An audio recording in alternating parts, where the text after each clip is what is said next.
Oh, jadi Nafira jika diberi kesempatan oleh orang tuanya, di sini Nafira mau benar-benar memanfaatkan kesempatan itu ya.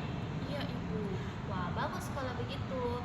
Jadi, kalau bisa ya Ibu sarankan kalau memang kamu bisa mendapatkan kesempatan itu, nah disinilah kamu menunjukkan perkembangan kamu dengan nyata supaya orang tua kamu itu bisa lebih percaya sama kamu dan juga bisa mengizinkanmu secara bebas dan juga orang tua kamu itu bisa berubah pikiran yang berpikiran tadi bilang supaya dia tidak berpikiran bahwa bekerja kelompok itu tidak seburuk apa yang dia pikirkan begitu ya. Oke. Iya, Ibu. Saya maunya seperti itu. Jadi coba Nak Marsha ceritakan apa ya yang Nak Marsha rasakan akhir-akhir ini. Jadi yang saya rasakan akhir-akhir ini Bu, saya merasa hidup kemampuan, saya merasa berani sendiri, saya merasa galau, dan karena hal itu semua Ibu, hal itu mengganggu saya dalam mengikuti proses pembelajaran. Kalau Ibu bisa tahu, apa yang membuat Nak Marsha berpikir seperti itu? Jadi yang menyebabkan proses itu sebenarnya karena dengan tua saya Bu, yang selalu saja mengekang dan membatasi saya untuk bisa eksplor dengan luar Ibu. Oh, jadi Nak Marsha ini mau mengeksplor dunia luar, mau mengembangkan diri Nak Marsha, tetapi dibatasi oleh orang tua Nak Marsha seperti itu. Iya seperti itu Bu, dan karena itu mereka merasa saya ini seperti kecil Ibu yang tidak bisa mengurus sendirian dan juga mereka itu menganggapkan kan saya anak perempuan, jadi mereka itu bilang sebaiknya saya diam saja, tidak usah kemana-mana, tidak usah berperan dan lain sebagainya. Nah, eh, padahal kan Bu tujuan saya itu bisa eksplor ke dunia luar itu tujuan saya baik gitu, karena saya ingin mengembangkan keterampilan saya apalagi dalam keterampilan speak up yang dimana speak up ini kan sangat penting pada perkuliahan kita. Nah, eh, dan saya merasa masih kurang hal seperti itu, jadi saya ingin mencari cara bagaimana caranya supaya bisa mengembangkan diri saya, nah melalui cara eksplor itu, tapi orang tua saya tidak mendukung saya. Oh, jadi Nak Marsha merasa khawatir karena Nak Marsha berpikir bahwa kemampuan diri Nak Marsha ini masih kurang dan Nak Marsha ingin mengembangkan kemampuan diri Nak Marsha, tetapi karena itu Nak Marsha merasa dibatasi oleh orang tua Nak Marsha karena Nak Marsha ini perempuan, sedangkan Nak Marsha juga masih mau mengeksplor dunia luar tanpa harus membawa gender seperti itu. Iya Bu, saya sadar saya masih anak-anak, tapi kan apa salahnya coba untuk bisa mandiri. Nah, untuk bisa mandiri, untuk bisa mencari cara untuk bisa mengembangkan keterampilan saya, dan tentunya dengan cara mengeksplor ke dunia luar. Nah, tapi saat ini saya masih bingung, kenapa kedua orang tua saya masih melarang saya, padahal kan niat saya bagus. Dan juga saya juga punya hak sendiri Bu, dan mereka sepertinya tidak punya hak untuk melarang saya begitu. Oh, jadi Nak Marsha merasa kalau Nak Marsha ini mau hidup lebih mandiri, mau menentukan keputusan hidup Nak Marsha sendiri, sedangkan orang tua Nak Marsha tidak bisa melarang Nak Marsha karena Nak Marsha lebih berhak, seperti itu ya.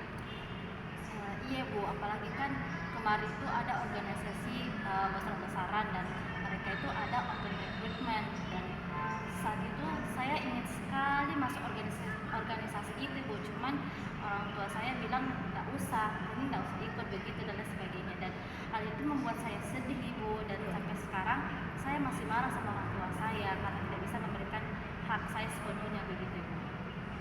Oh iya, jadi Nak Marsha merasa bahwa Nak Marsha terlalu dikekang seperti itu.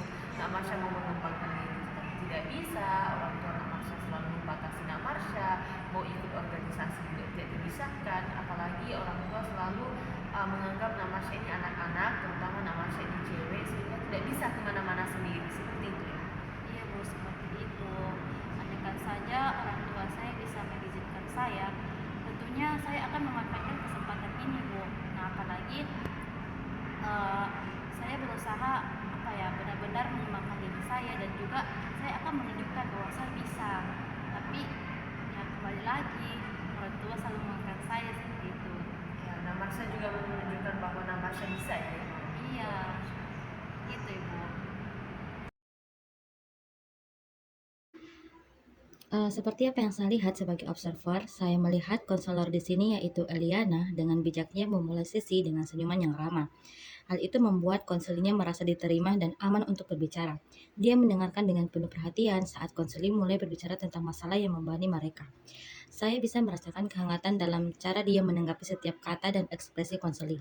Bahkan dalam keheningan yang sesekali muncul, Eliana tidak terburu-buru untuk mengisi kekosongan dan memberi ruangan bagi konseling untuk merenungi lebih dalam.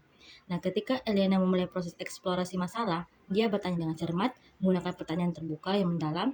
Saya melihat bagaimana dia secara lembut mengajak konseling untuk menjelajahi lapisan-lapisan masalah mereka, membantu mereka merinci pikiran, perasaan, dan pengalaman mereka dengan lebih rinci. Dia tidak hanya mendengarkan, tetapi juga mengesampingkan segala prasangka dan penilaian pribadinya, menciptakan ruangan yang bebas dari penilaian. Selama tersebut, saya mencatat bahwa Eliana menunjukkan empati yang mendalam dan pemahaman yang tulus terhadap konseli. Dia menggunakan bahasa tubuh yang mendukung seperti ekspresi wajah yang hangat dan gerakan kepala yang mengiyakan. Saya yakin konselinya akan merasa didukung dan saya yakin konselinya itu merasa dukungan dan penghargaan yang luar biasa dari konselornya yaitu Eliana. Sebagai seorang pengamat, saya juga memperhatikan keterampilan mendengarkan aktif Eliana yang luar biasa. Dia sering mengulang kata-kata konseling atau mengajukan pertanyaan reflektif untuk membantu konseling menjelajahi dan memahami lebih dalam apa yang mereka rasakan. Nah, di sini saya berkesimpulan bahwa Liana adalah seorang konselor yang sangat berbakat. Dia mampu menciptakan lingkungan yang aman dan mendukung bagi konselinya, dan keterampilannya dalam merespon dan mengeksplorasi masalah sangat mengesankan. Saya sangat kagum dengan dedikasinya untuk membantu orang lain dalam perjalanan mereka menuju pemulihan dan pertumbuhan. Pengalaman ini telah menginspirasi saya dan membuat saya semakin menghargai pentingnya keterampilan konseling dan dalam membantu orang mengatasi masalah mereka. Dalam refleksi ini, saya memikirkan bagaimana keterampilan merespon seperti merespon isi, perasaan, dan arti. Nah, benar-benar mempengaruhi kualitas hubungan dengan konseling.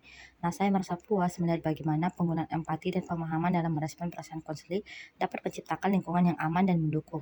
Itu membantu konseling merasa didengar dan juga dihargai. Saya juga berpikir tentang bagaimana respon arti yang merupakan keterampilan yang lebih kompleks, yang dapat menggali pemahaman yang lebih dalam tentang apa yang mungkin dirasakan atau dipikirkan oleh konseling. Ini membantu saya lebih mendalam dalam mendukung konselor dalam menjelajahi masalah mereka. Selain itu, saya menyadari bahwa dalam peran sebagai konselor sangat penting untuk terus mengembangkan keterampilan ini. Nah, refleksi ini memberi saya dorongan untuk terus belajar, berlatih, dan berkembang dalam peran sebagai konselor yang efektif. Secara keseluruhan, pengalaman ini mengingatkan saya akan pentingnya keterampilan dan empati dalam membantu orang lain mengatasi masalah mereka. Saya berharap dapat terus tumbuh dan belajar dalam peran ini untuk memberikan dukungan yang lebih baik bagi konselor di masa depan.